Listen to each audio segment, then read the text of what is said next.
So hello and namaste everyone, welcome to back my channel. It's me Subba vlog 07. So आजको नयाँ दिन सुरुवातको साथ मैले एकदम दामी वाला भ्लग ल्याएको छु हैन। फर्स्टमा ह्यापी होली। तर यो भ्लग आउनेसम्म होली सकिसक्यो हुन्छ, बट मैले बिहान यहाँ काम गरिरहेको छु हैन। अनि सो जस्तो हामी चाहिँ एकछिनमा निस्किनु पर्ने हुन्छ टोटली। सो म चाहिँ यहाँनिर भ्लग भने चाहिँ मैले जोरपाटी चोकबाट गरेको छु भनेपछि अहिले यहाँ सुट्टा मार्न जान लाग्यो। सुट्टा मारेर उता काम गर्नुपर्ने छ चाहिँ दावादा हेर्नु हुँदै क्या यहाँ आइसक्यो। डन यहाँ डनको इन्ट्री भइसक्यो अस्ति यहाँ चल्यौँ नि दाइ होइन। सो हामी चाहिँ यहाँ पशु गएर नि सुट्टा मारेर नि सुझाव चाहिँ हामी अब काम गर्न चाहिँ काम गर्नु होला। सो जस्तो भल देखाइदिन्छु म ट्याक्को पारामा। जो भी च्यानलमा नयाँ हुन्छ channel like comment share subscribe गरिदिनु अनि vlog अन्तिमसम्म हेरिदिनु। Don't forget and just watch the later guys. all my baby go.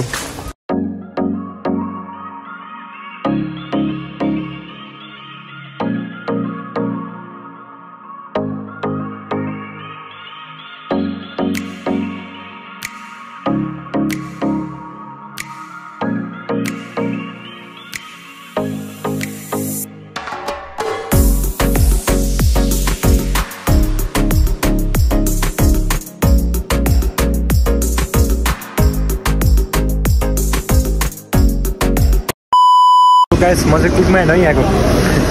आज कुकम्यान भइदिएको नि त होइन, रमाइलो भइरहेको छ। देउस दिस इज मासुको रोस्ट। मासु खाँदै आऊ यो मासु गऱ्यौँ भने पेट पनि दुखिरहेको। ओ कटिङ म्यान स्टोरी लाउँदै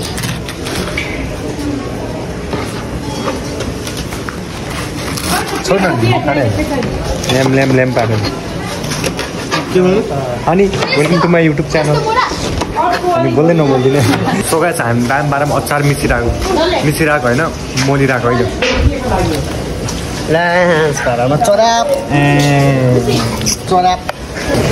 सो गाइस हामी चाहिँ के अरे तपाईँले के भन्छ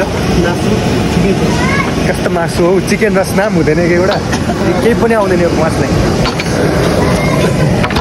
चिकन रस बाबा दामी काँचै मिठो छ अनि काँचै मिठो छ र यो चाहिँ नाङ्गे कुदेको थियो होइन।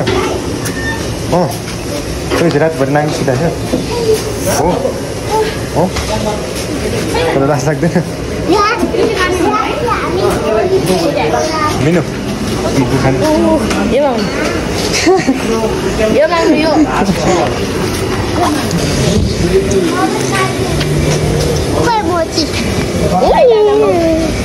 छोटा उचा बनाऊ।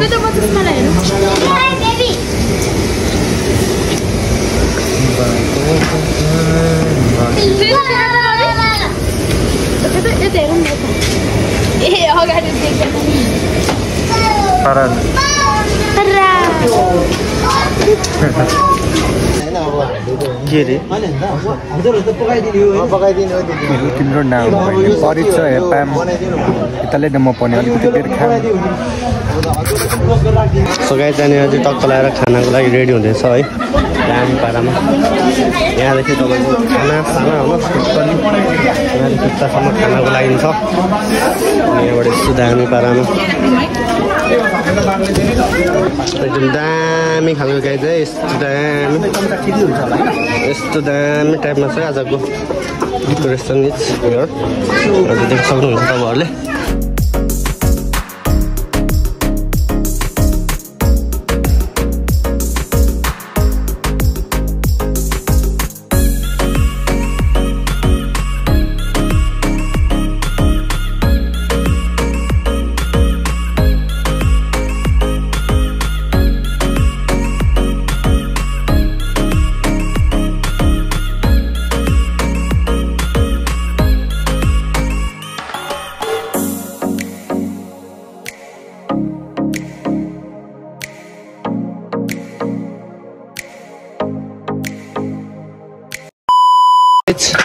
यहाँ कपाल पारामा हेर भने यस्तो दामी कपडा मस्केर अघि कपडा सरी भाँडा सक्छ त कसैले।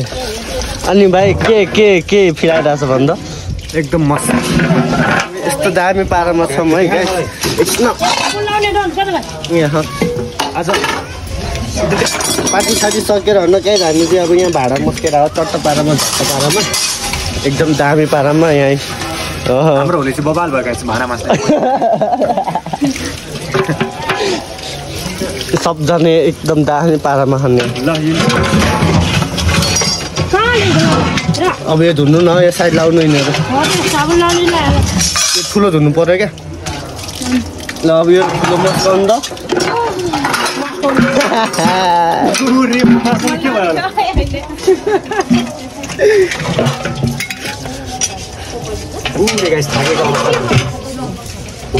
मान्छ भने पनि ठुलो भाँडो खाइरहेको छ मेरो फेरि दामी पारा यति त ठिक्क सामान्य भयो क्या के हो क्या गर्ने थियो कति छ भयो त यो त ए अनि त्यो त पानी जम्मा भएको पानी हाल्ने हो अनि लत्त फाल्ने क्या मलाई थाल्यो भन्दाखेरि मान्छे पल्केन। अघि मेरो यत्रो घाउ भयो हामीलाई त्यो जालीवालाले क्या ऊ यस्तोले उसले हो त्यो मैले त्यही छोडिदिएको भाँडामा सक्नु पऱ्यो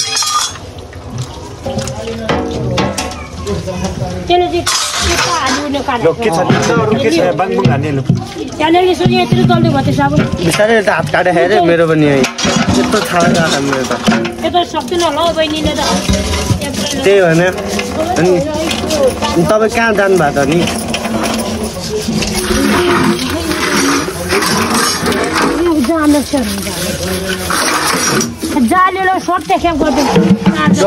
भाँडामा नहुँदो रहेछ माछा त्यतै घाँस काट्छ कला चाहियो नि भाँडा अहिले आफू लाउनु भने चाहिँ कल भन्नु हामी एउटा के भन्छ भन्नु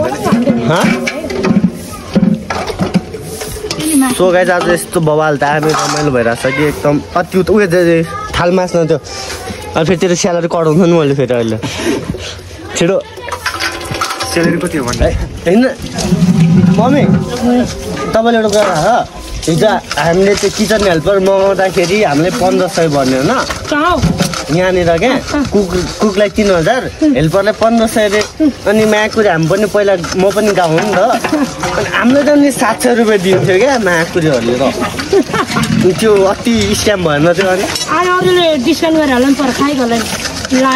हेल्परले 1500 अरे अनि हामीले चाहिँ 700-800 रुपियाँ पाउँथ्यो क्या त्यो त्यस्तो हुँदैन लेडिज एन्ड जेन्टलम्यान फेरि यो त युट्युबमा आउँछ नि फेरि उताले ल्याउरी दिदी एउटा डान्स आउँछ त मिठो भन्ने गयो ल गयो दिदी मिठो डान्स एउटा के गरे होला नमिलो तपाईँ नाच्दिनु त दामी पारामा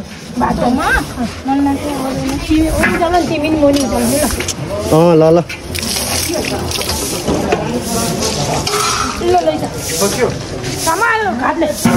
दिदी सामान आउनु कस्तो हेरेर बस्छ यार कहाँ लाने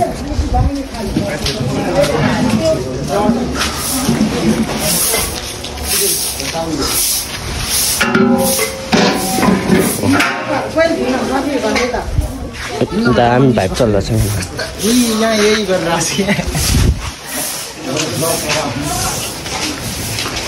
अनि फुपू आज के भन्नु छ तपाईँलाई